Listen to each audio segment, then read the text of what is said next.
بسم اللہ الرحمن الرحیم۔ ریکویسٹ ہے کہ آپ میرے ساتھ درود شریف پڑھ لیجئے۔ جیسے کہ پرانے سبسکرائبر ہیں ان کو پتہ ہے کہ میری ریکویسٹ کیا ہوتی ہے، تو میرے ساتھ مل کے پڑھ لیجئے۔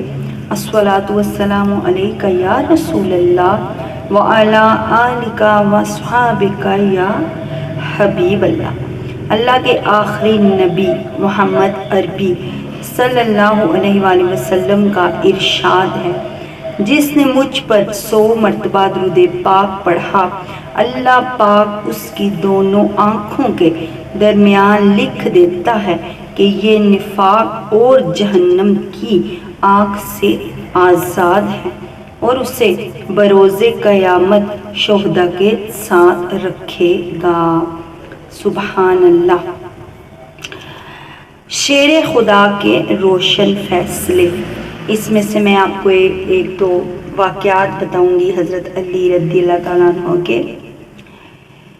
تو جیسے کہ یہ مہینہ چل رہا ہے تو ہمیں زیادہ سے زیادہ درود پڑھنا چاہیے، پڑھائی کرنی چاہیے، نیاز دینی چاہیے کہ اللہ پاک ان کے صدقے، اپنے پیاروں کے صدقے، اہل بیت کے صدقے ہم سب کی مشکلیں دور فرمائے۔ جو میری یہ ویڈیو دیکھ رہا ہے یا جو نہیں بھی دیکھ رہا، اللہ پاک اس کی تمام پریشانیاں، دکھ، مصیبتیں، بیماریاں دور فرمائے اور اپنے سوا کسی کا محتاج نہ کرے۔ ایک مرتبہ قبیلہ قریش کی ایک عورت کے پاس 2 افراد آئے۔ انہوں نے اس عورت کے پاس بطور امانت 100 دینار رکھوائے اور کہا کہ ہم دونوں اکٹھے لینے آئیں تو امانت واپس دینا، اگر ہم میں سے کوئی ایک آیا تو نہ دینا۔ 1 سال گزرنے کے بعد ایک شخص آیا اور اس سے امانت مانگنے لگا۔ اس عورت نے کہا کہ تم نے کہا تھا کہ ہم 2 آئیں گے تو دینا۔ اس نے کہا کہ میرا ساتھی فوت ہو گیا ہے، مجھے واپس کرو 100 دینار۔ عورت نے انکار کرتے ہوئے کہا نہیں، تم دونوں نے شرط رکھی تھی کہ ہم دونوں اکٹھے آئیں گے تو امانت دینا ورنہ نہیں۔ آخر کار اس بندے نے زور دیا، عورت کے رشتہ داروں میں، پڑوسیوں میں، ارد گرد، اور امانت واپس کرنے کا کہا تو وہ آخر امانت واپس اس کو دے دی ہے۔ پھر سال گزرنے کے بعد دوسرا شخص آیا اور اپنی رقم مانگنے لگا۔ عورت نے کہا تیرا ساتھی میرے پاس آیا تھا، اس نے کہا کہ تو مر چکا ہے، وہ مجھ سے پیسے لے گیا ہے، میں وہ سارے دے چکی ہوں۔ پھر جب یہ مقدمہ حضرت عمر بن خطاب رضی اللہ تعالیٰ عنہ کے پاس پیش کیا گیا تو پھر آپ نے حضرت علی مرتضیٰ رضی اللہ تعالیٰ عنہ کی عدالت میں بھیج دیا۔ اب فیملی ان کا فیصلہ سنیے۔ آپ نے عورت کی زبانی تمام واقعات سنے اور بھانپ لیا کہ یہ دونوں جو ہیں یہ عورت کو مل کر فریب دے گئے ہیں۔ آپ نے اس شخص سے کہا کیا تم دونوں نے یہ نہیں کہا تھا کہ جب ہم دونوں آئیں گے تو پیسے دینا واپس، تو ہم میں سے اگر ایک آیا تو نہیں دینا؟ تو اس آدمی نے کہا جی ہاں، تو ہم نے یہ بات طے کی تھی۔ تو آپ نے فرمایا کہ تمہارا مال ہمارے ذمے، جاؤ پہلے اپنے ساتھی کو لے آؤ تو ہم تمہاری امانت واپس کر دیں گے۔ اس سے پیاری پیاری میری فیملی کیا معلوم ہوتا ہے کہ امیر المومنین حضرت علی مرتضیٰ شیر خدا رضی اللہ تعالیٰ عنہ کو اللہ پاک نے بے پناہ علم کے ساتھ ساتھ اعلیٰ قسم کی ذہنی صلاحیتوں سے بھی نوازا ہے۔ یہی وجہ ہے کہ آپ نے اپنی ذہانت سے اس عورت کو 2 آدمیوں کے مکر و فریب کی وجہ سے پہنچنے والے نقصانات سے بچا لیا۔ امیر المومنین حضرت علی مرتضیٰ رضی اللہ تعالیٰ عنہ حضور اکرم صلی اللہ علیہ وسلم کی پرورش میں رہے۔ آپ کی ذات مبارکہ بچپن ہی سے سرکار صلی اللہ علیہ وسلم کی نور نظر تھی۔ آپ کی ذات بہت خصوصیات کی حامل ہے۔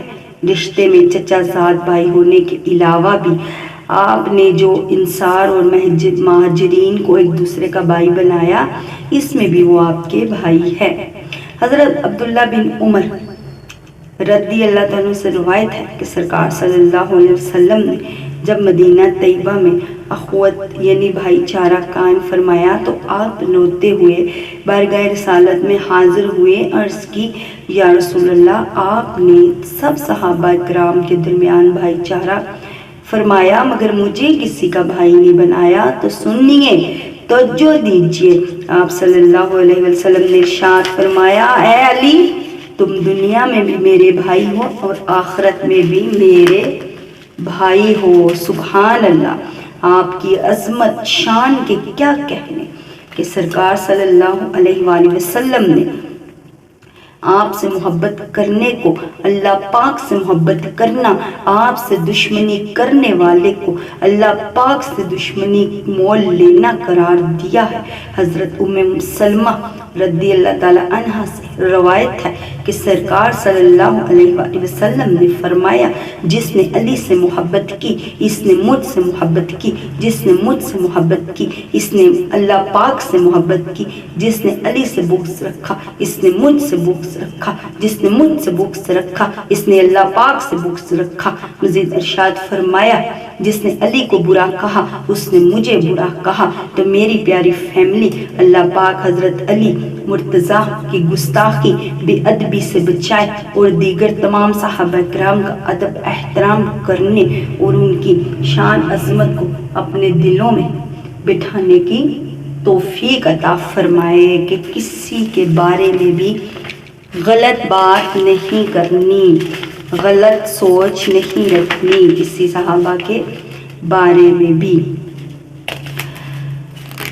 ہاں، سبحان اللہ، امیر المومنین حضرت عمر فاروق کے کیا کہنے، آپ خلیفہ ثانی تمام اہل ایمان کے امیر ہیں، جن کے نام کی ہیبت سے سارا کفر لرزتا تھا، جس سے شیطان بھی بھاگتا تھا، جن کو بارگاہ رسالت میں باتیں کرنے کا خطاب ملا، جن کو بارگاہ رسالت میں فاروق کا لقب عطا ہوا، جن کی تاکید میں قرآن پاک کی آیت نازل ہوئی، کئی آیت۔ ایسی جلیل القدر ہستی کے دل میں اہل بیت کی محبت کا کیا عالم۔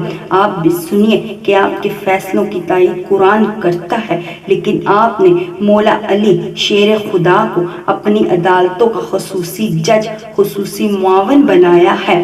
سمجھ آئی کہ حضرت عمر فاروق کے فیصلوں کی تائید قرآن پاک بھی کرتا ہے، لیکن انہوں نے حضرت مولا علی شیر خدا کو اپنی عدالتوں کا جج معاون بنایا۔ ذرا سوچیں کہ صدیق اکبر رضی اللہ تعالیٰ عنہ نے حضور فاروق اعظم کو قاضی مقرر فرمایا اور فاروق اعظم نے مولا علی کو اپنا معاون بنایا۔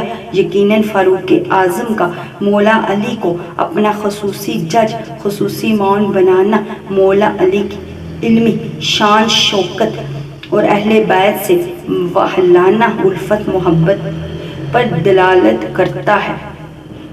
لہٰذا ہمیں بھی چاہیے ہم بھی اپنے دلوں کو مولا علی اہل بیت کی حقیقی محبت کا مرکز بنائے، ان سے حقیقی محبت رکھنے والوں کی صحبت اختیار کریں اور پیاری سی بیٹی فیملی اہل بیت سے محبت کرے، کسی سے بھی کوئی دشمنی نہ رکھیں۔ امیر المومنین حضرت مولا علی مرتضیٰ خود ارشاد فرماتے ہیں، ایک مرتبہ سرکار صلی اللہ علیہ وآلہ وسلم نے مجھے یمن کی طرف قاضی بنا کر بھیجا۔ میں نے عرض کی، یا رسول اللہ، آپ مجھے یمن بھیج رہے ہیں، میرے پاس مقدمات کا فیصلہ کرنے آئیں گے تو مجھے اس کے بارے میں معلوم نہیں۔ تو پیارے آقا صلی اللہ علیہ وآلہ وسلم نے فرمایا، قریب ہو جاؤ۔ آپ نے میرے سینے پہ ہاتھ مارا، میرے حق میں دعا فرمائی، اے اللہ اس کے دل کو روشن فرما، اس کی زبان میں تاثیر فرما۔ حضرت علی فرماتے ہیں، قسم ہے اس ذات کی جو چھوٹے سے بیج سے بڑا درخت پیدا کرتا ہے، میں اس دعا کے بعد سے دو فریقوں کے درمیان فیصلہ کرانے میں کبھی شک شبہات میں مبتلا نہ ہوا۔ اللہ کریم ہمیں حضرت علی اور بیعت اطہار اور تمام صحابہ کرام کی سچی محبت عطا فرمائے، آمین ثم آمین۔ یہ تھی میری چھوٹی سی ویڈیو، اگر آپ کو پسند آئی ہے تو لائک کر دیجیے گا، سبسکرائب بھی کر دیجیے گا۔ زیادہ لمبی ویڈیو میں نہیں لے کے آتی، تاکہ آپ لوگ پورا واقعے کو سمجھ سکے، پوری بات آپ کے دل میں بیٹھ جائے، اللہ کرے کہ بیٹھ جائے۔ درود شریف پڑھتے رہیے، درود شریف کا ہار سجاتے رہیے، بناتے رہیے۔ اب میں چلتی ہوں، میری زندگی رہی تو کل ایک نئی ویڈیو کے ساتھ آؤں گی انشاءاللہ۔ السلام علیکم۔